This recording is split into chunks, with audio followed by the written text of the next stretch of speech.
Hello दोस्तों, नमस्कार। UP triple S C JE और ड्राफ्टमैन से संबंधित जितने भी कमेंट आपने किए थे कल की वीडियो में, जितने भी सवाल आपने पूछे थे, करीब आपने 60 क्वेश्चन मुझसे पूछे हैं और सभी को आज इसमें मैं रिप्लाई कर देने वाला हूं। ठीक है, तो भाई कुछ मेन क्वेश्चन हैं जो मैंने स्क्रीन पे लिख रखे हैं। पहला है कि इन लोगों को पैट में एग्ज़ाम देने की अनुमति नहीं है। वो कौन लोग हैं भाई? कहीं आप तो नहीं है उसमें से? आप भी हो सकते हो। आपने शायद एडमिट कार्ड को सही से पढ़ा नहीं है। उसमें कुछ ऐसा वर्ड दे रखा है जिसकी वजह से बहुत बच्चे उसमें अपीयर नहीं हो पाएंगे। अभी आपको बताऊंगा वो क्या कंडीशन है। दूसरा, जेई का और ड्राफ्टमैन का एग्जाम डेट, एक्सपेक्टेड डेट क्या हो सकती है? बहुत सारे क्वेश्चन इसी पे आए थे, इसलिए मैंने इसको डाला है। कोर्ट केस कब तक ख़त्म होगा और डेफ्सवा जो है बच्चों को कैसे बेवकूफ़ बना रहा है, इस बारे में बात करेंगे। ये रियल है या फेक है? ठीक है। दूसरा चीज़, ड्राफ्टमैन, देखिए वीडियो पूरी देखना तभी आप समझ पाओगे। ठीक है, ऐसे थंबनेल देख के मत चले जाना फिर बाद में मुझे गाली दो। ड्राफ्टमैन का सेफ स्कोर क्या होगा? ठीक है, और गर्ल्स का कितना फार्म पड़ा है यूपी ट्रिपल सी जेई 4612 में? ठीक है, और भी बहुत सारे कमेंट हैं, आपको दिखेंगे स्क्रीन पर, बहुत सारे सवाल हैं, उनको लेंगे। तो मेन मैंने लिखा है स्क्रीन पर। ठीक है, और मेरा कितना स्कोर बन रहा है हर टेस्ट सीरीज़ में ड्राफ्टमैन की। ठीक है, तो मैं आपको बताऊँगा डिटेल में। ठीक है, तो शुरू करते हैं वीडियो। तो पहला तो यही है भाई कि एक भाई का अभिषेक वर्मा जी कह रहे हैं कि केस सॉल्व नहीं करा पाया डेप्सवा। ठीक है, अब उनसे उम्मीद नहीं है कुछ भी। मतलब भाई एक बात बताओ अभिषेक जी, ठीक है मैंने आपकी बात मान ली कि आप कह रहे हो कि डेप्सवा कुछ नहीं कर सकता, केस सॉल्व नहीं करा पा रहा है। अच्छा ठीक है, ये बताइए आपके पास कोई अल्टरनेट ऑप्शन है? आपके पास इसका कोई सॉल्यूशन है? क्या कोई दूसरा तरीका आप जानते हो जिससे ये कोर्ट केस जल्दी ख़त्म हो जाए? अगर आप इसके बारे में जानते हो तो कमेंट बॉक्स में ज़रूर बताना। अगर आपकी बात जेन्युइन है, ठीक है, अगर आपकी बात से लग रहा है फ़ायदा हो सकता है तो उस बात को मैं ज़रूर पहुंचाऊंगा वहां तक। ठीक है, देखिए यार, कोर्ट केस का मामला क्या रहता है ना, आप सिर्फ अपने वकील पर प्रेशर डाल सकते हो, आप कुछ नहीं कर सकते। और ठीक है, सिर्फ वकील से ही आप बात कर सकते हो, उसी के ऊपर ही आप प्रेशर डाल सकते हो, वही कुछ करेगा, बाकी आप कुछ नहीं कर सकते हैं। कोर्ट कचहरी का मामला है। ठीक है ना, तो ये अब बात आयोग के हाथ में रही है ना, ये बात अब आपके धरने के हाथ में रही है। आप सोचो धरना दे देंगे या आयोग में धरना दे देंगे या कहीं और रोड पर धरना दे देंगे, तो उससे कुछ होने वाला नहीं है। ठीक है, अब ये मैटर कोर्ट में पहुंच चुका है तो कोर्ट अपने तरीके से चलता है, हमारे तुम्हारे कहने से नहीं चलेगा भाई।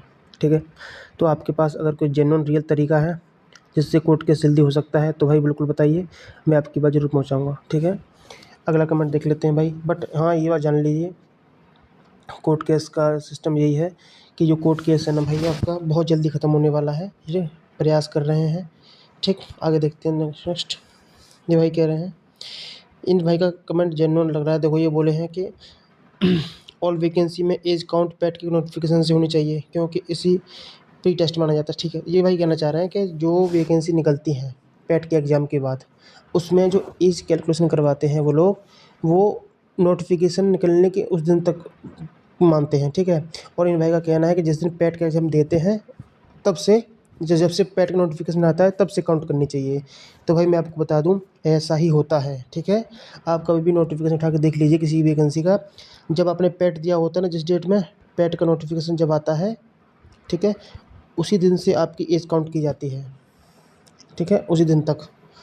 तो आप समझ में आ गया होगा आपके। ऐसा नहीं है कि जैसे मान लो आज आपका पैट का नोटिफिकेशन आया, पैट का एग्ज़ाम 3 महीने बाद हुआ और फिर 3 महीने बाद फिर नई वैकेंसी आ गई कोई, तो उस नई वैकेंसी में जो एज का कैलकुलेशन दिया होगा ना, वो पैट के नोटिफिकेशन के हिसाब से जिस दिन पैट का नोटिफिकेशन आया उसको काउंट करके दिया होता है। ठीक है, तो आप शायद समझ गए होंगे मैं क्या कहना चाह रहा हूँ। आप ये कहना चाह रहे हो कि वैकेंसी जब निकलती है पैट के पेपर के बाद, जो नोटिफिकेशन वैकेंसी का आता है, उसमें जो एज का क्राइटेरिया दे रखा होता है वो तभी से काउंट होता है। ऐसा नहीं है, जिस दिन आपने पैट का फॉर्म भरा था उस वो वाला डेट माना जाता है, आपकी एज उस डेट से कैलकुलेट की जाती है। ठीक है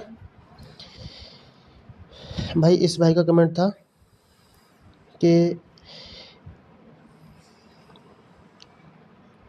यूपीएसआई वाला, ये भाई थे, ये बोल रहे थे कि मैंने यूपीएसआई का फार्म भरा है, उसकी तैयारी कर रहा हूँ, और जेई का कंपटीशन के ये कह रहा है, एक एक मन करता है कि यूपीएसआई की तरफ जाऊँ, वहाँ कंपटीशन बहुत है। ठीक है, और एक मन करता है जेई की तरफ जाऊँ, तो इन्होंने दोनों फार्म भर रखे हैं। वही बात होगी ना जो मैंने बोला था शुरू शुरू में कि भाई इस तरह की गलती मत करना, क्योंकि आपका फील्ड अलग है। ठीक है, ये पूरा नॉन टेक का फील्ड है यूपीएसआई वाला, और आपने ये भी पूछा है मुझसे कि दोनों में से कौन सा बेहतर है।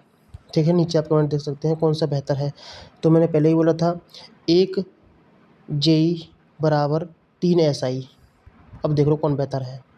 रेपुटेशन में, पैसे के मामले में, हर चीज़ के मामले में जेई बेहतर है।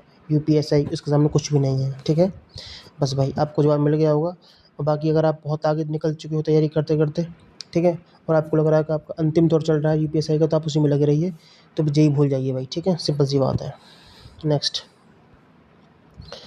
इन भाई का बहुत बड़ा कमेंट आया भाई, बहुत बड़ा कमेंट इनका है।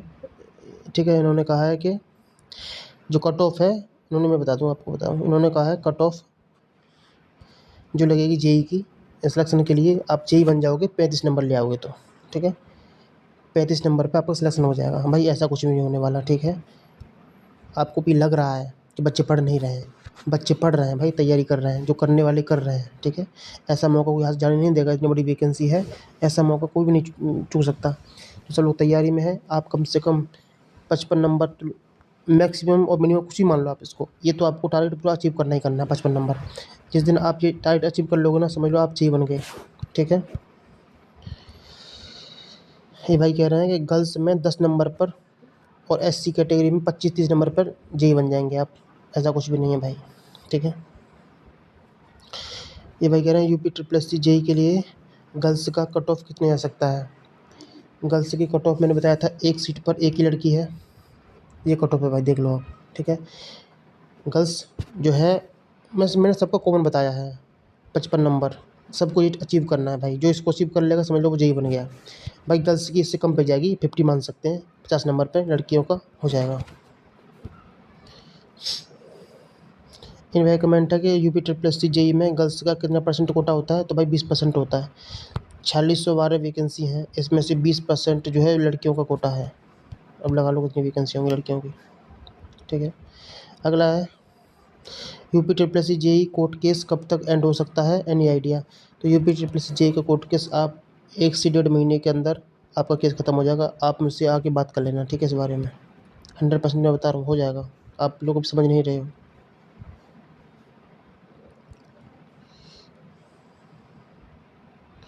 ये मेरा कमेंट है कि डेप्सवा के लोग हियरिंग डेट कम नहीं करा पाए। मतलब जो 12 तारीख डेट मिली है ना, 12 सितंबर को डेट है ना हियरिंग की, वो पहले नहीं करा पाए भाई। वो प्रयास कर रहे हैं, अगर हो जाता तो ठीक, वरना 12 को आपकी हियरिंग होने वाली कन्फर्म।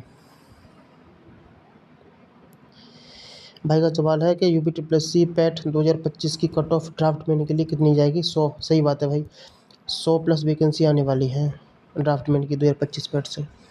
तो भाई उसके लिए जो पैट की कट ऑफ रहेगी वो तो बहुत कम रहेगी। ठीक है, ज़्यादा नहीं, 10 से लेकर 15 नंबर मैक्सिमम होगा। इस बार 2 नंबर रही है। ठीक है, 10 से 15 20 नंबर मान लीजिए आप, 20-25 नंबर ले आइए पैट में, आप ड्राफ्ट में फॉर्म भर लेंगे। इन भाई का कहना था कि मैं बहुत लेट हो चुका हूँ यूपी ट्रिपल एस जेई की तैयारी के लिए। अगर मैं अभी से तैयारी करूँ तो क्या 55 नंबर का मार्क्स जो अचीव कर सकता हूँ। तो भाई बिल्कुल कर सकते हो, ये बहुत टाइम है।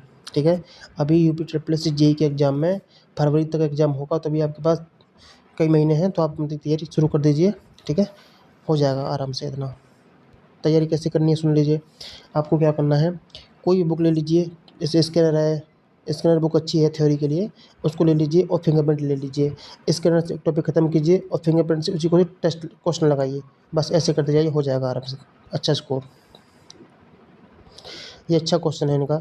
इन भाई ने कहा है कि अगर हमारा सिलेक्शन हो गया, मान लीजिए हम एससी कैटेगरी के या ओबीसी के हैं, ठीक है, हमारा नंबर बहुत ज़्यादा आ गया, तो क्या हम जनरल की सीट ले लेंगे। तो भाई ये नियम पहले था, सुन ली ध्यान से सब लोग, ये नियम पहले था कि हम लोग जनरल की सीट को ले लेते थे। अब ऐसा नहीं है, आप अपनी कैटेगरी में फाइट करोगे। आप अगर सबसे ज़्यादा नंबर लेके आओगे तब भी आप अपनी कैटेगरी में हाई हाई रहोगे।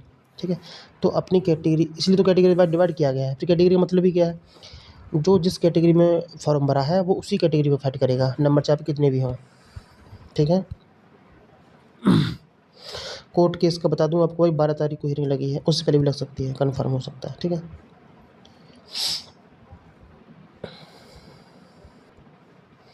तो ये इन्हीं भाई का भी सिर्फ सवाल है कि यूपी ट्रिपल एस सी में ओबीसी एससी एसटी वाले जनरल में क्वालिफाई कर सकते हैं कि नहीं। भाई ओबीसी एससी एसटी वाले अपनी कैटेगरी में फाइट कर सकते हैं, किसी और की कैटेगरी में फाइट नहीं। पहले नेम था, अब नहीं है ये नेम। ठीक है, आपसे सर्च कर लेना। सर पीएस कैटेगरी में कितना फार्म पड़ा है, बहुत ज़्यादा नहीं पड़ा है भाई, 700 प्लस फार्म पड़ा, ज़्यादा नहीं पड़ा, 600-700 के बीच फार्म पड़ा है पीएस कैटेगरी का। ठीक है,